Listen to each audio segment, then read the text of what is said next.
Yeah, shit. The sound editing. Yeah. That's a character in itself. Yeah. Forget the any kind of boogeyman jumping out and scaring you. The sound provided jump scares in this. The sound editing in this movie is incredible.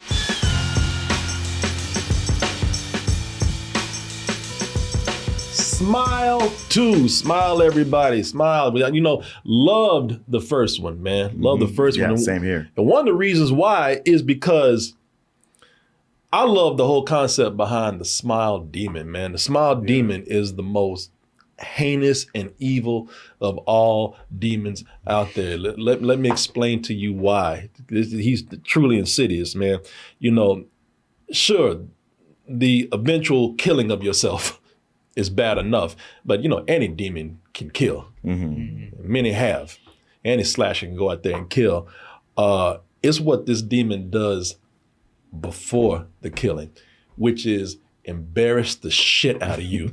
That is just wrong. Make you look crazy as shit. Crazy, make you look stupid, make you look goofy. You know what I mean?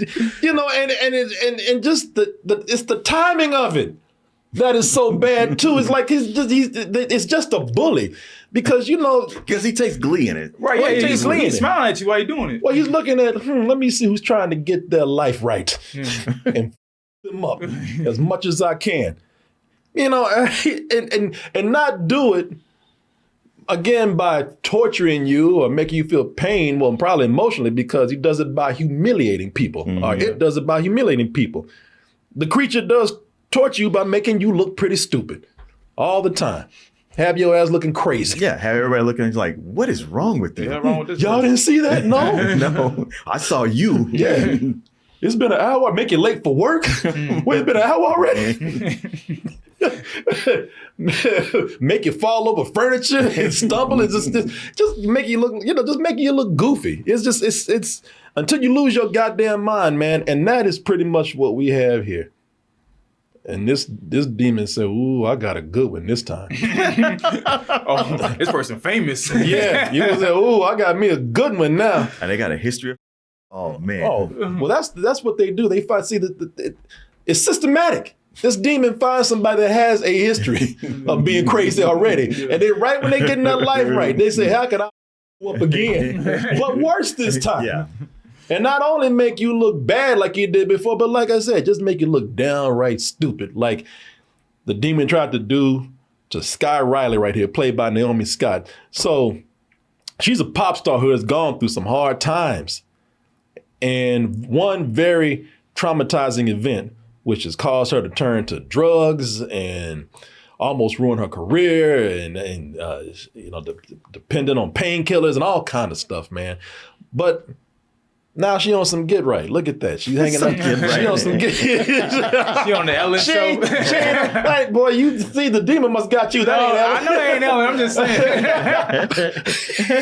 What you saying? I'm just saying Ellen like Ellen. That demon's got him. What is that behind you? That demon making you look crazy already. You might want to check yourself, Right. man. No. Yeah, you see somebody smiling. You smiling like Oh, Ellen, what you talking about, Ellen? That's Drew Barrymore. Can you on the Drew Barrymore show? Oh shit, that's what it is. That's who that is. Yeah, she's on the Drew Barrymore show. She's from, like I said, she's been on drugs now. She's on some get right here. She's out there about to have a big tour. And yeah, crazy fans are a part of the business, but yeah, but this is the craziest fan she got so far, man. I could identify with her with that on that scene. Oh yeah, we've been through that before. We would sit up here, we were not smiling during that part. We've had to do these step and repeats. We've had to do these signings with people and whatnot, and it's fine until you get that fool right there. I really like what you do. Okay, man. Yeah, okay. I made this drawing for you. Okay, yeah, all right. Yeah, let's just take the picture. Get it out of here. But yeah, man, she's got a new tour. She's got a new lease on life, man, new attitude. But that demon said, not for long, not if I got something to say about it, because he said, ooh, you know what, y'all, I hate to do this, but this is too perfect. You see, that old little rinky-dink ass woman that he was messing with before, that was small time. You know, he was just That was embarrassed. the warm-up. That was the warm-up. Yeah, he was. If y'all saw the last movie, yeah, this poor woman wrecked her life. I mean, he did a number on her, that demon. But that was small time. You know, she could only be embarrassed in front of friends and family because she ain't famous. But that demon slap pop star said, "Ooh, I can make your ass look stupid in front of the world." This is delicious. How can I pass this opportunity up right here, man? And so this chick, she's a pop star, and this demon cannot pass up the opportunity to take advantage of her and embarrass her in front of her friends, her family, her fans, pretty much the world. Let's go ahead and take a look at this trailer for Smile 2. I need to stop it, but I don't know how. Oh, shit. And it all begins. So, people, if you remember us talking about Smile, Martin and myself, we were talking about how much we enjoyed that movie and thought it was one of the highlight horror movies of the year when it came out. And the only downside about talking about something like that is that something can be so good, you don't know how it's going to be topped. Because that rarely ever happens, let's be honest, y'all. But I'm happy to say that this movie right here is, for me, and I'll just tell you, right from the beginning, I enjoyed this so much that I would say that this is like Aliens to Alien. I thought I had this exact same comparison in my head. And the reason why I say that, y'all have heard me talk about Aliens and Aliens so much and how Aliens is the perfect sequel. And I think this movie is the perfect sequel right here. And the reason why is because it expands on an already great film. That's one of the things you have to do for a sequel. A lot of people just make sequels just for the money. I mean, ask the Joker about that. You know? Right. Or the second movie is just pretty much a remake of the first one. Yeah. But just lesser so. Yeah. You know, but this not only expands, because that's what a sequel should do. A sequel should expand on the story, give you more information, build on what we saw before while also entertaining you. But this and along with something like Aliens, the reason why I think it's so special is because it continues to develop and expand the story while becoming its own thing. One of the biggest tests was with this also is, can you watch this without having to watch the first one? It definitely helps, but I think this one does stand on its own to where you can watch it. And if there's anything you have to fill in the blanks on, it's very small. You can watch this and still be and if you see this on its own, it's one of those sequels that's so good, it will make you want to go back and watch the first one. Yeah. Just because it's, the first one is probably just as good too, hopefully. And it is. It's just like I said, there's a lot of ambition that this takes on and a lot of themes. And that's one of the things that I think is, it's not just bigger in scope as far as the visuals are, building on the story. It also builds on themes. And, before it was taking on sort of this thing of paranoia and maybe mental illness. But mental illness, definitely. Yeah, but this one right here, it has mental illness in there, but it's also addiction, stress, trauma, guilt. Shit. That's what that demon's like, come on, man. Y'all can't blame me for wanting this right here. Right. Yeah, man, come on, y'all. Well, especially since, no matter how much you're going through this and feeling sorry for her, at some point they kind of flash back to before and you go like, oh, well, I feel like you kind of brought some of this on yourself. Yeah, that demon's like, yeah. Oh, y'all feeling bad for her? Let me show you what she was like. And you're like, oh, damn. Yeah. But one of the things that really is cool here is that it shows you, like, let's take the guilt out of it, or you want to blame this person. I mean, there are people out there with these problems, mental illness, addiction, stress, trauma, what would you call it? Depression. And this shows you, it's almost like an analogy for how hard it is to get people to understand that if you don't have it. So you start feeling helpless and mostly alone. And this is why I thought that this was such a great idea to have a pop star, not only because this demon can embarrass ass on a grand scale in front of a huge arena of people, of the world, but also because this is a person that is constantly surrounded by people. It's stressful enough to be surrounded by people always begging you for something, asking you for something, wanting you for something. But it's worse when none of those people can help you.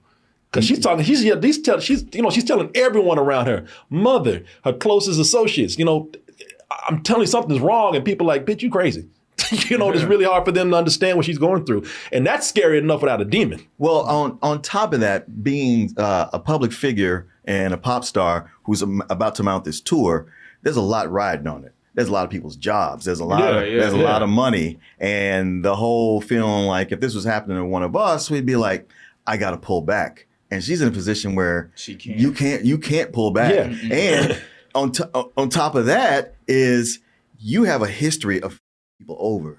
This is your chance. It's your second chance. It's your second chance. Yeah. You really. Last chance. Maybe you could have before, but right now you cannot pull away. Yeah, no, it's no. That's frightening enough. Without a demon, man, being trapped. You're trapped in this lifestyle you can't get out of, and the people who should be helping you out, the people say that I can get you whatever you need. Don't worry about it. I got you. Those people don't have her at all. She is truly alone. There's nothing that she can do. She's trapped with this demon, and I got to a point. I just kind of like, I want to tell the demon, like, hey man, leave her alone. You want some too? No, man. I wouldn't have wasted my breath with a demon. He was too deep in. Yeah, he was having too much fun. I know. Yeah, and that is why Naomi Scott is so great in this movie, man. Because her descent into insanity has to be a lot of things. So she has to play a lot of emotions. She has to portray this character as a lot of things. She has to be tragic. She has to be sad. She has to be morally questionable while also being sympathetic. She has to maybe anger a few people out there, but also she even has to be funny while going through all this. And that's, when you got somebody who's sitting up here, going through pretty much a mental breakdown, and they have to also be humorous. It takes a very special talent to do that. And it takes a very special style of writing. It takes a very, somebody has to be able to tell a story very well in order to have a character get that much across. And like I said, that's why I think the director is and it should receive a lot of credit for this too right here. Yeah, I felt sorry and exhausted for the character, but I felt exhausted for Naomi Scott for all she had to do and put into this. Oh man, because throughout the movie, her breakdown just keeps escalating and escalating and escalating, man, and she has to. And this is one of those performances where I imagine it just exhausts you. The movie also technically pushes itself more than the last film did, and the movie it has a slightly bigger budget this time. I think the last movie was $17 million. I think this one is $28 million. So the budget went up a little bit. Now, people would have went in there and made a bigger CG creature or, made some car crashes or something. I don't know. The director here used the money to not just make a bigger story, but to also do more creative direction. The dude was already doing some creative stuff before. But now the camera work is even more dizzying. It's more twisting, it's more turning, it's more rotating around. And that's all adding to Riley's madness, which, it's I think things are even amped up to be more insane in the last movie. And there's a lot more close up of faces in this. A lot. Yeah. There's there was before because they really wanted to zoom in on that creepy smile right there. But there's a lot more camera work here that's very effective in making not only the characters be paranoid, but also just make the audience feel very paranoid too.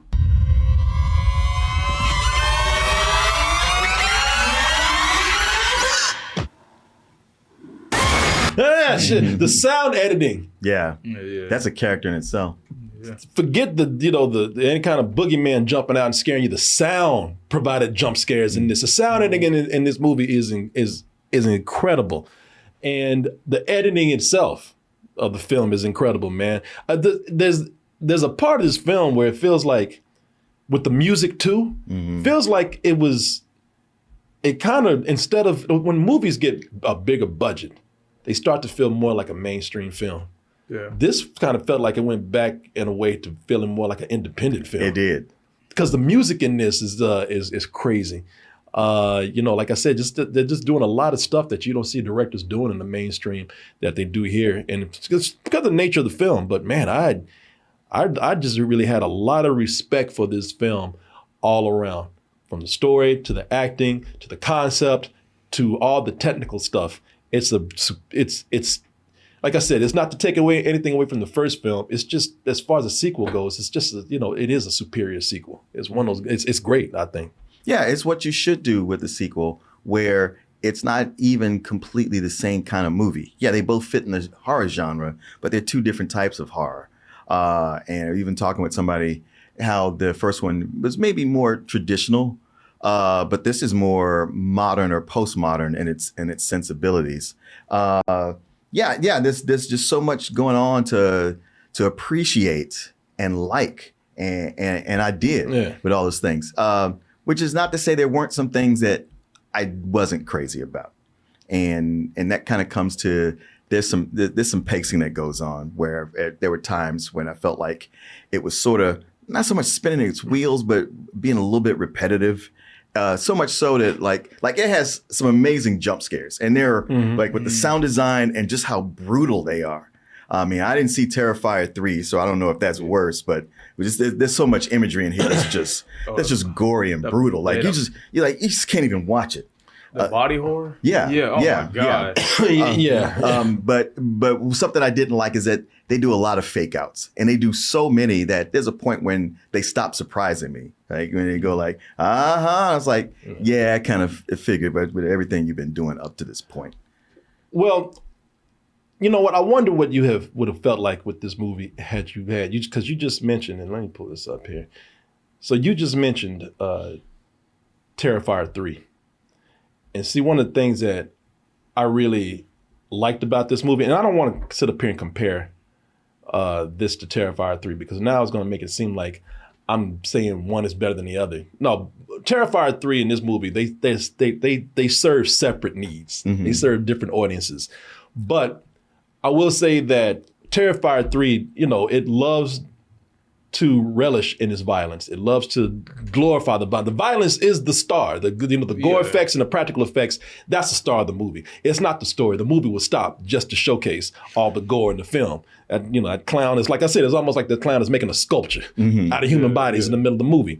But one of the things that I did like about this film, Smile 2, is that it was very gory. And a lot of it is very practical, and a lot of it is, like you said, if you're squeamish, or if you just, because a lot of the goriness is, it's that crunchy gore. Oh yeah. Bones shattering, bones crunching, a lot of body parts falling off after it's already been, mangled. The goriness is, if that's what you like, great, you'll get it, but they only do it when the story requires it. Yes. Yeah. It wasn't gratuitous. I would hate to give that impression.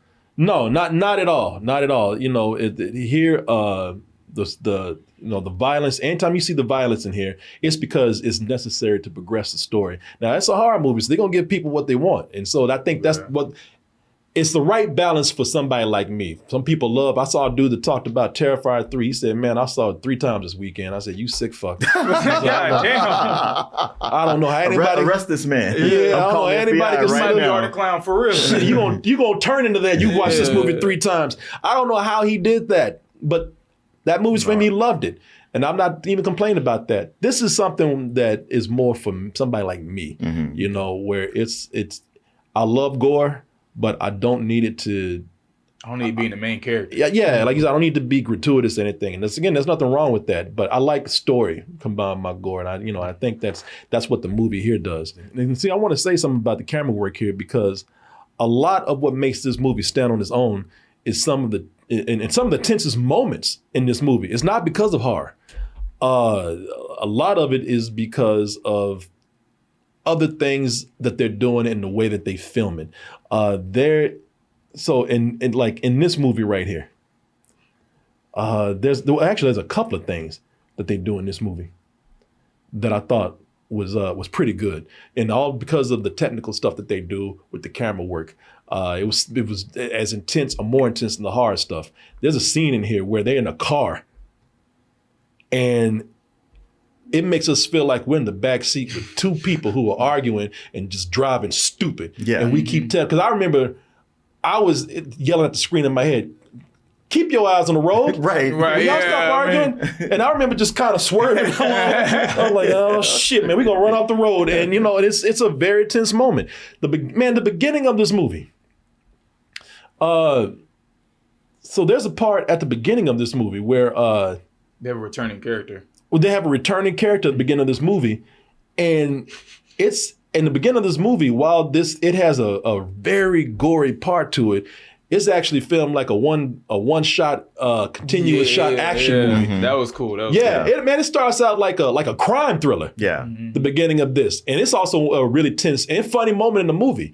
So I'm just amazed the way this movie is able to kind of tackle different tones and bring in what feels like almost like different genres in here at times. Well, it's funny because you say it's an almost funny moment, but throughout this movie, there's laughs, like unintentional or intentional, but people were laughing all through it. But it's kind of a nervous laughter, but some stuff is just laugh out loud funny. Yeah, I remember somebody almost got hit by a car. They're like, "You were laughing." Look, I gotta give a word out to our sponsor, and I'm just looking out for some people out there because some people can relate to this. Is there a demon tormenting you in your life and causing you a lot of stress and messing with you at the worst time? I know which You're one like, it is. yeah. Then I've caused you a lot of erectile dysfunction. Yeah, you have. I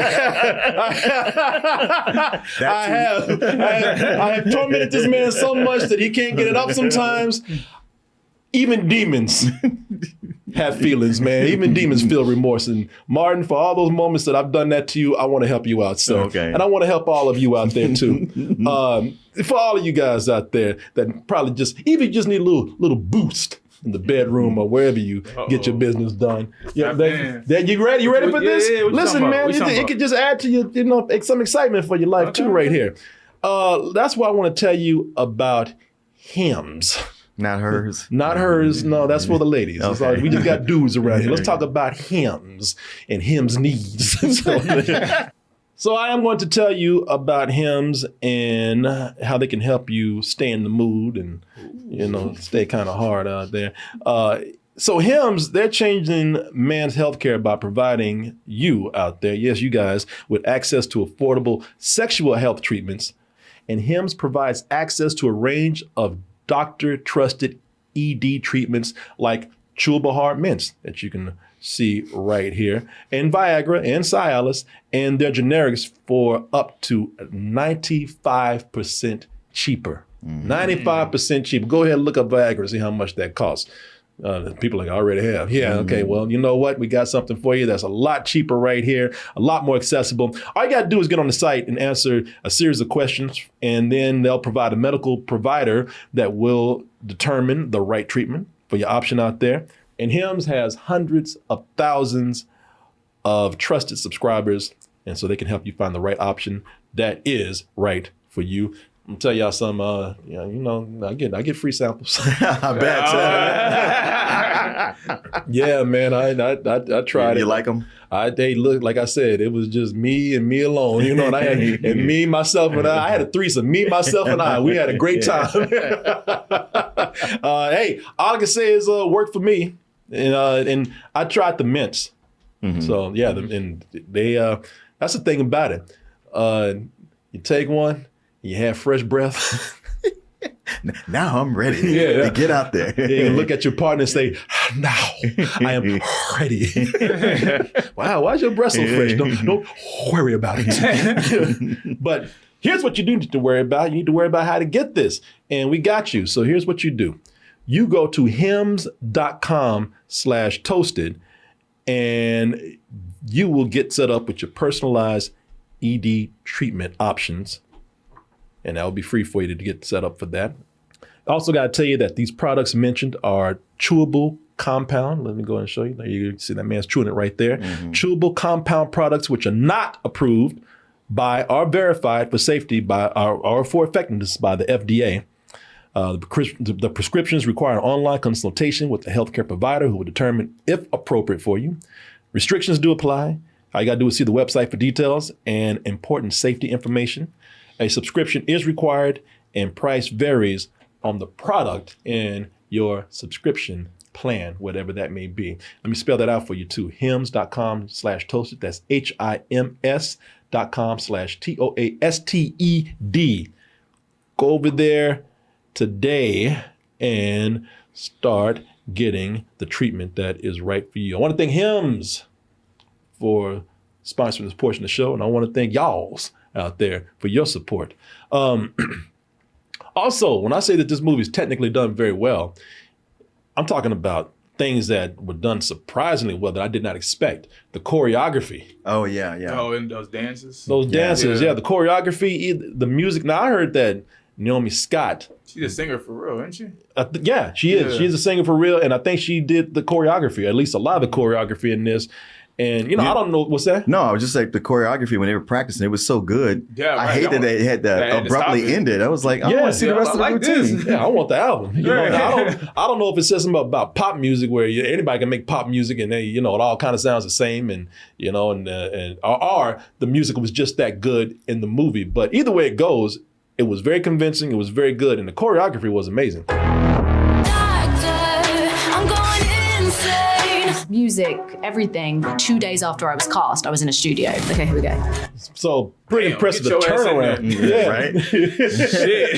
Yeah, she's living that life for real. Yeah, they gonna drive her ass crazy. Yeah. Oh, people. Ray told you the gore is done well in here. There's a lot of craftsmanship in this movie where everything is done well.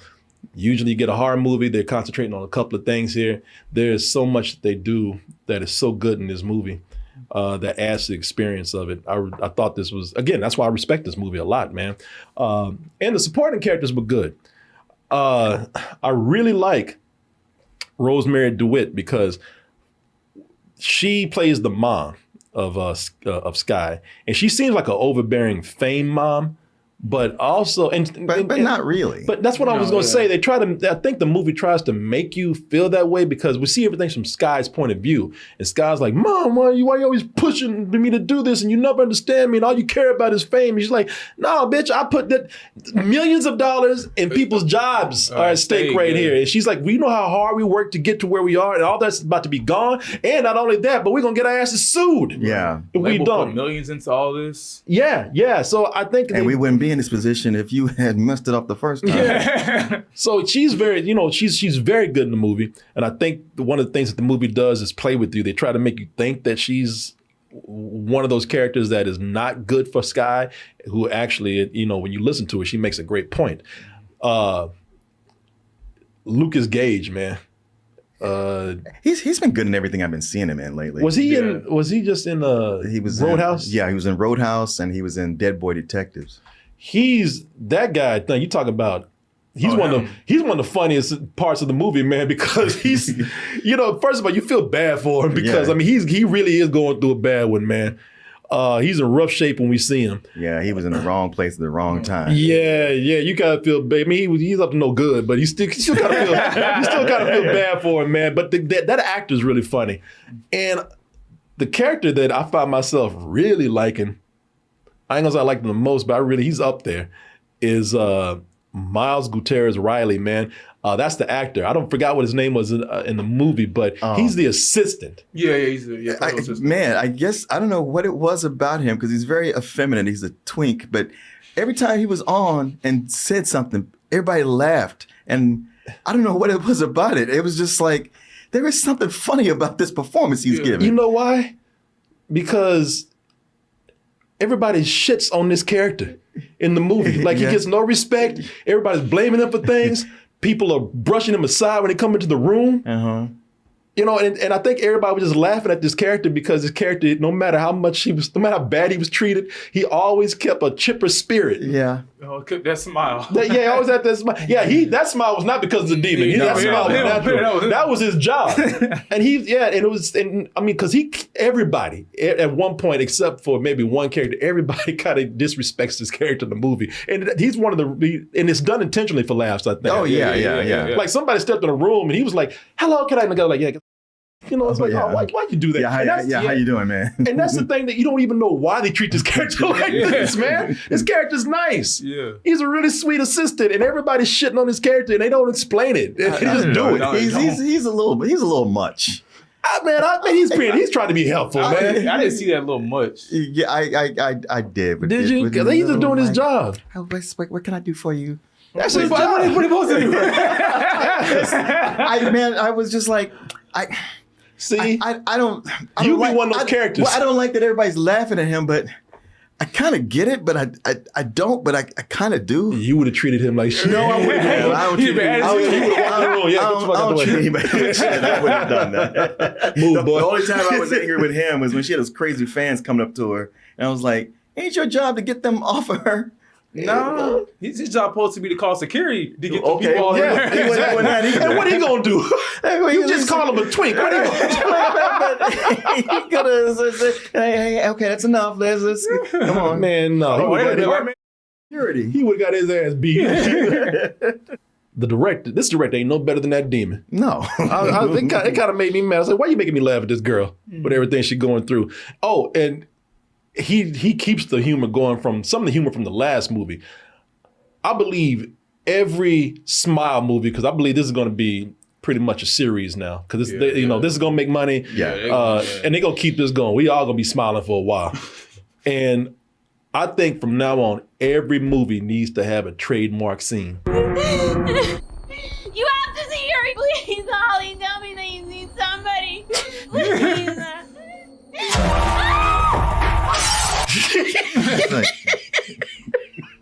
That is the trademark scene for that Man, movie. that is a trademark scene right here that with her legs wide open, follow that table right there. They got another table crashing scene in this movie, and it's hilarious, man. And I think every movie somebody needs to crash into a table, just like every Pixar movie got that pizza truck in it.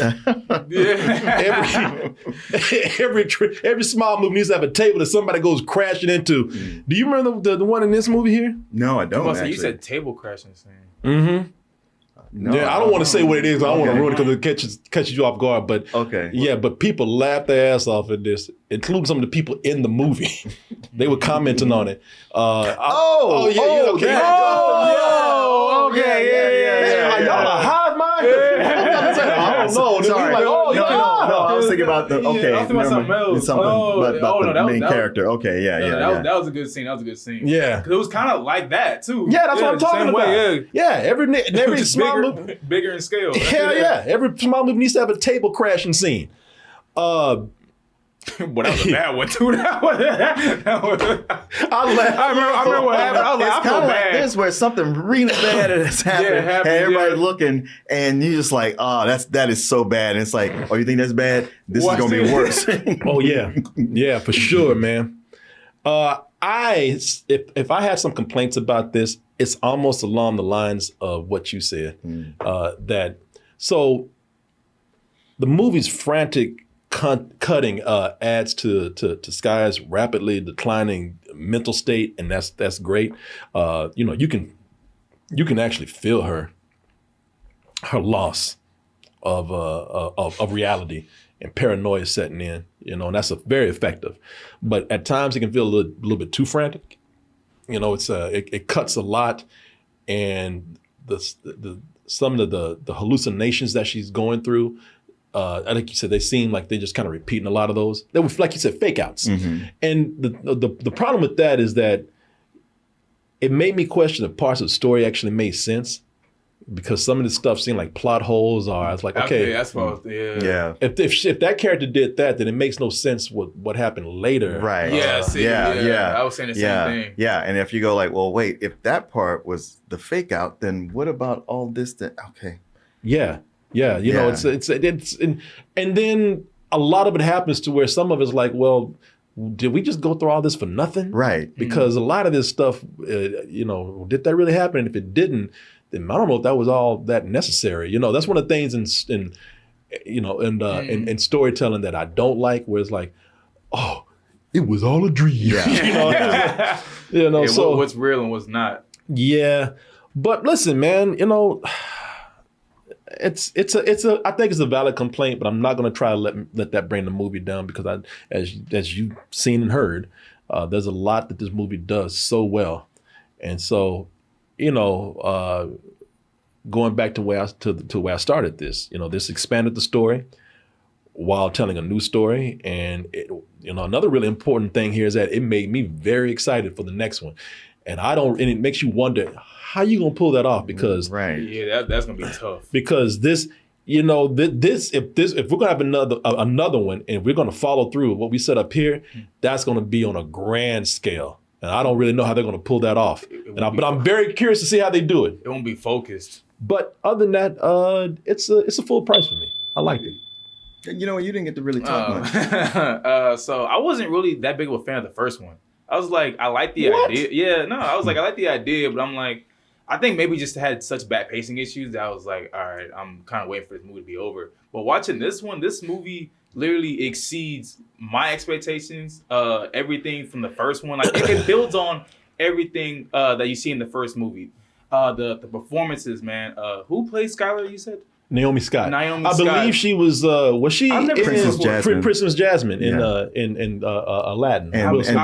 Wasn't she one of the shit. Power Rangers? Yes, she was. Yeah. Oh, okay. I was like, I've never really seen her before, but I've seen those two movies. But yeah, man, I never go into a horror movie being like, all right, I'm looking for great acting performances, or I care about acting performances. Here, like her performance here, like how she has to go from one side to a whole other side, and she's going through all these different emotions. I'm like, this is really working for the film. She's a big reason why this film actually works. Like, she does an incredible job. There is some bummers, though.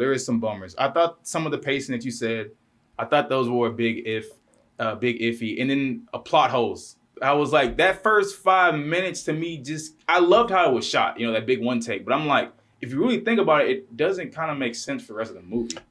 I won't think about it. Because I was like, all right, but I just kind of like, just let it go. I can see what you're saying. When you think about the rules of it, it doesn't make sense. Like, No, the rest of the movie doesn't even happen. Doesn't. I will say this: the way the demon, they describe the demon and how his rules and how it needs to survive. For some of the things that happen, it doesn't make sense. It does. I'm like, the rest of the movie shouldn't even have happened. You're right. It was really. Oh, wow. See, I told you I think about it. I mean, I knew some other places where I was like, oh, that's iffy. But you're right. At the very beginning, man. I was talking to somebody about it after, and I was like, that doesn't even make sense. Yeah. I was like, how the hell does the Smile 2 even exist? I got low full price. Okay. Martin. So, like all the good things you guys have said about this movie, I completely agree with. So much of it is amazing. And I wish I loved it.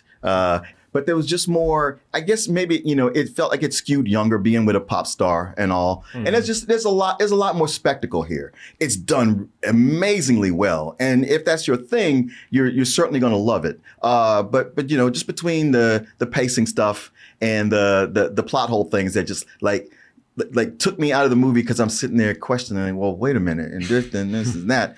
But as much as we put down jump scares, I thought these jump scares were amazing. They shocked me almost every time.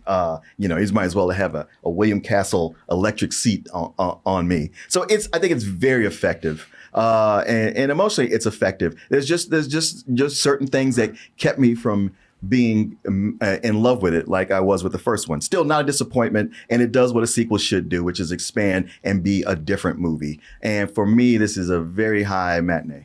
Okay, well, there you go. Yeah, I wonder how they're gonna pull off the next one though.